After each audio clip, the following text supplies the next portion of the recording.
Being perceived as more of a team player was the reason given, a sentiment I met with a steady tone, despite the simmering frustration. My superior, Marcus, leaned back in his leather chair, that irritating grin never leaving his face. "Look, Emma, your skills are undeniable. Nobody's questioning that. However, Jessica excels at collaboration, injecting enthusiasm into the workplace. You're just too fixated on outcomes." Too fixated on outcomes. The phrase reverberated in my thoughts as I clenched the chair's armrests. I had dedicated 5 years to this organization. 5 years filled with early starts, late finishes, and forfeited weekends. I had single-handedly secured our most significant clients, refined our processes, and boosted our department's effectiveness by 40%. Now, I was being overlooked for a promotion simply because I was too focused on outcomes? My name is Emma Chin, and at 32, I came to the painful realization that professional achievement doesn't always hinge on merit. Sometimes it's about navigating the social dynamics, knowing whose ego to boost and whose errands to run. Jessica certainly excelled at this, having only been with the company for about 2 years, but she had already perfected the skill of claiming credit for other people's contributions while contributing very little herself. I observed as Marcus rearranged documents on his desk, likely anticipating a breakdown or argument. Instead, I retrieved a pristine white envelope from my bag. "I understand," I stated, placing the envelope on his desk, "and I appreciate you informing me. This is my resignation letter. My final day will be in 2 weeks." Marcus's smug expression wavered. Clearly, this wasn't the reaction he had anticipated. "Now, Emma, let's not be hasty. Just because you didn't get the promotion—" "It's not hasty," I interjected, my voice calm yet resolute. "I've given it considerable thought, and you're correct. I am focused on outcomes. That's why I've decided to pursue other opportunities where that attribute is valued." What Marcus didn't realize, what none of them knew, was that I hadn't just been working on company initiatives for the past 5 years. In my spare time, I had been developing something of my own. Something that would make Marcus's promotion appear insignificant by comparison. As I left his office, I could feel the gazes of my colleagues upon me. News spread rapidly in our department, and Jessica was probably already devising plans to redecorate my cubicle. I maintained my composure as I returned to my desk, remembering the additional document enclosed within that resignation letter, the one that would make Marcus realize exactly what he was losing. The subsequent 2 weeks unfolded predictably. Jessica strutted around the office as if she owned the place, making a spectacle of familiarizing herself with the responsibilities of her new role. She would occasionally stop by my desk, her tone dripping with insincere sympathy. "Emma, I hope there are no hard feelings," she said one morning, perching on the edge of my desk. "I know you worked really hard for this promotion." I looked up from my computer, where I was meticulously downloading copies of all my work files, not to steal them. My integrity was too strong for that, but to ensure I had documentation of everything I had contributed to the company. "No hard feelings at all, Jessica. I'm sure you'll do great." She smiled, probably assuming I was conceding defeat. She had no idea that for the past 3 years, I had been secretly developing a revolutionary project management system. It had started as a way to keep track of my own work, but had evolved into something far more powerful. I had tested it, refined it, and used it to achieve those outcomes that Marcus found so problematic. Now, along with my resignation letter, I had included a detailed report demonstrating exactly how much money and time my system had saved the company. The kicker? I also included notification that I had filed for a patent on the system 6 months prior. It had been approved last week, but that wasn't even the best part. A week into my notice period, I received an email from Robert Chen, no relation, the CEO of our biggest competitor. He had heard through the grapevine that I was leaving and wanted to meet for coffee. I smiled when I saw his name in my inbox. Everything was falling into place exactly as I had planned. The meeting with Robert was everything I had hoped for. He had been following my work for months, impressed by how I had transformed our client relationships and streamlined our processes. He didn't just offer me a job, he offered me a partnership role, complete with creative control over my system's implementation across their entire organization.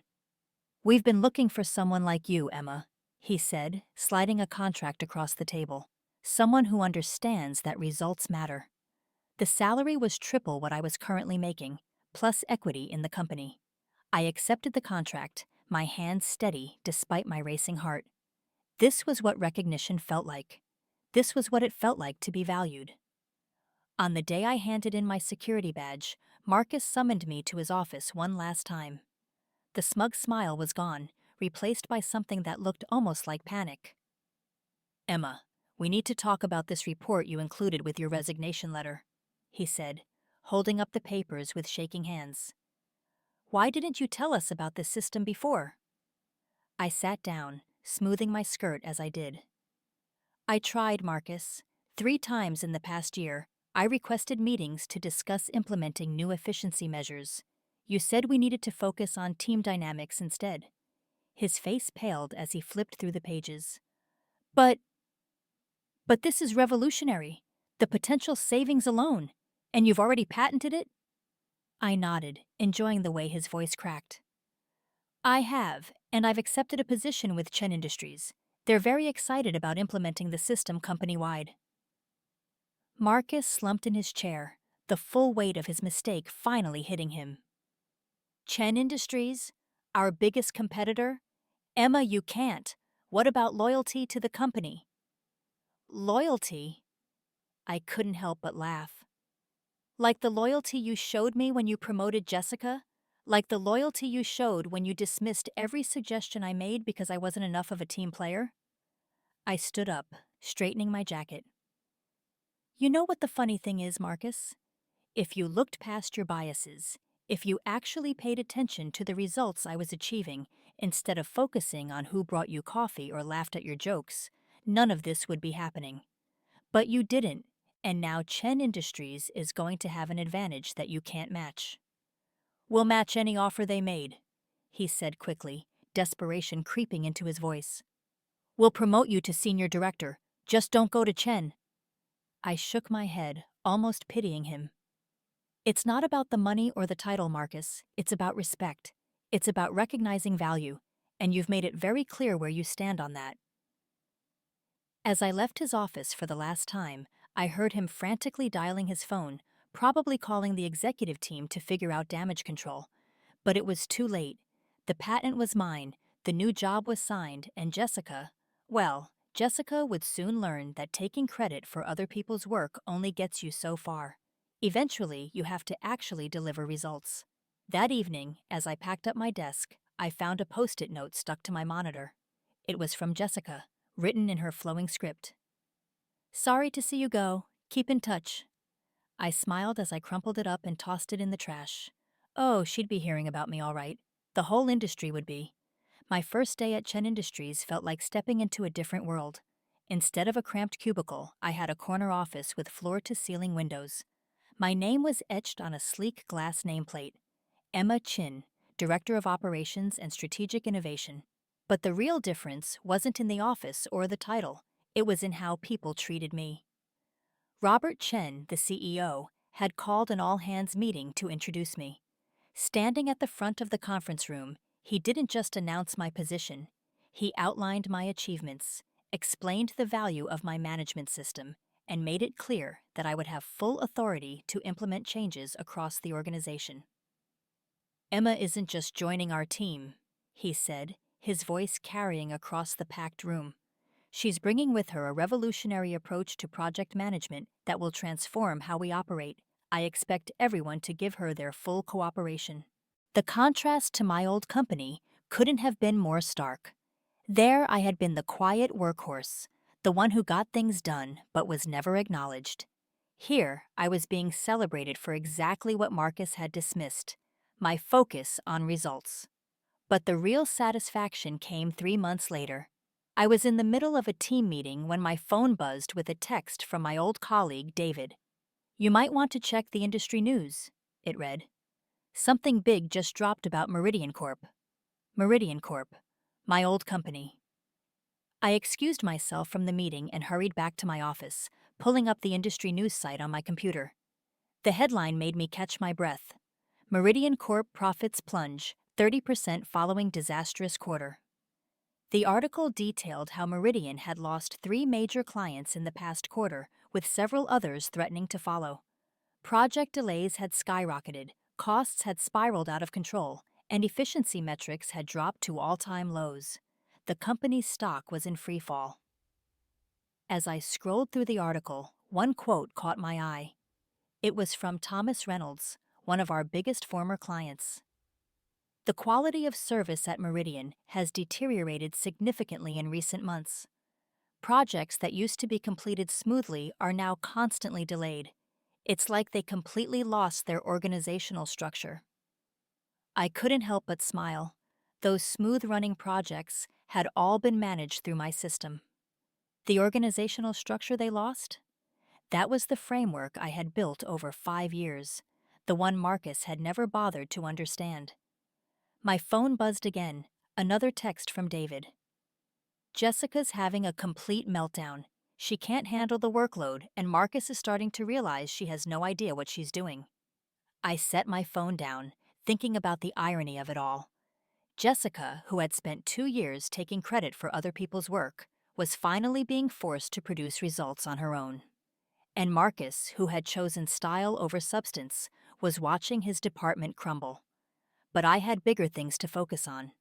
At Chen Industries, my system was already showing remarkable results. Project completion times had been cut in half, client satisfaction scores were at record highs, and our efficiency metrics were off the charts. Robert had already approved my proposal to expand the system company-wide, and we were in talks with several major clients who wanted to license the technology. One morning, about 6 months after I had left Meridian, I walked into my office to find Robert waiting for me, a newspaper in his hands. "Have you seen this?" he asked, holding it up. The headline read, "Meridian Corp CEO steps down amid ongoing crisis." I nodded, taking a paper from him. "I saw the announcement. Word is they're completely restructuring the company," Robert said, watching my reaction carefully. The board finally realized how badly they'd mismanaged their talent. Apparently, they tried to recreate your system, but without the underlying architecture, it wouldn't work. The system isn't just about the software or the processes. It's about understanding how all the pieces fit together, I finished for him. Robert smiled, the kind of smile that said he knew exactly what he had in me. "Which is why we're announcing your promotion to Executive Vice President next week. The board voted unanimously. They've seen what you've done here in just 6 months, and they want more." I felt a warmth spread through my chest. This was what recognition felt like. This was what it meant to be valued for your actual contributions, not just your ability to play office politics. Later that day, I received an unexpected email. It was from Marcus. "Emma, I hope this finds you well. I'm sure you've heard about the changes at Meridian. I wanted to reach out and acknowledge that I made a massive mistake in not recognizing your value to the company. The system you built was the backbone of our success, and we didn't realize it until it was gone. I'm no longer with Meridian. The board asked for my resignation last week. Before I left, I made sure they knew that this could have been avoided if we'd listened to you." Jessica resigned a month ago. Turns out, managing actual projects is a lot harder than taking credit for other people's work. I know it's too late to fix things, but I wanted you to know that you were right. Results do matter. I just wish I'd seen that sooner. Best regards, Marcus. I read the email twice, letting the words sink in. There was a time when this kind of acknowledgement would have meant everything to me. Now, sitting in my executive office at Chen Industries, preparing for another board meeting where my ideas would be heard and valued, it felt like a footnote in a story that had already moved on. I clicked reply and typed a simple response. "Marcus, thank you for your email. You're right, results do matter. I hope you find success in your future endeavors. Best, Emma." As I hit send, I glanced at the framed patent certificate hanging on my wall, the one for my management system.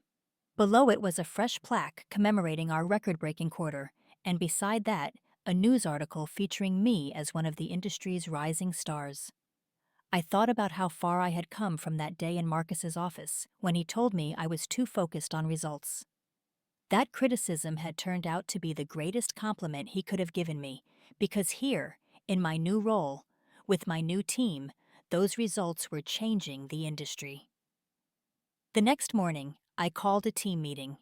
As I looked around the conference room at the eager faces, people who respected me, who valued my input, who were excited to learn from me, I felt a deep sense of satisfaction. Today, I began, we're going to talk about our next big project. But first, I want to share a story of the importance of recognizing value, not just in systems or processes, but in people. And as I spoke, I could see understanding dawn in their eyes. They got it. They understood that success isn't just about playing the game or being a team player. It's about creating real value and having the courage to stand by your convictions. Sometimes, I realized, the best revenge isn't about getting even.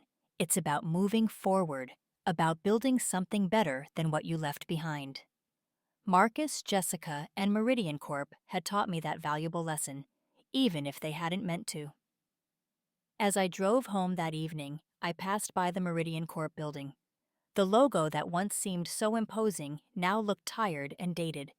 A for-lease sign hung in one of the windows. They were downsizing, another casualty of their poor management decisions. But I didn't feel any triumph at their downfall. Instead, I felt grateful. Grateful that they had underestimated me. Grateful that they had pushed me away.